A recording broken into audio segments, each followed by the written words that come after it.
Дзеці і падлеткі, якія карыстаюцца смартфонамі, апошнім часам часта сутыкаюцца з падступнай небяспекай, лічбавымі пасткамі. Гэта сапраўдная нябачная пагроза, якая чакае дзяцей у смартфонах. І пакуль бацькі думаюць, што спампаваць гульню дзіцяці справа пары клікаў, за гэтай прастатой хаваюцца сур'ёзныя рызыкі. Детям приходит предложение в телеграм-канале, там, в иных группах, в социальных сетях по обновлению игры, к примеру, Roblox или Brawl Stars.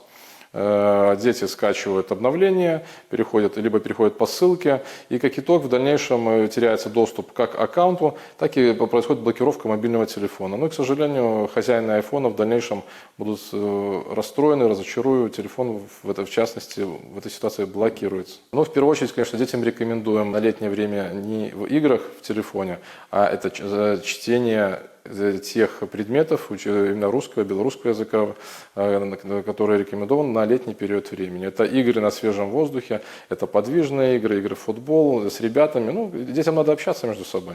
Уключыце бацькоўскі кантроль у наладах смартфонов Family Link або экранны час, забараніце установку прыкладанняў без вашага дазволу і адключыце ўнутрагульнявыя пакупкі.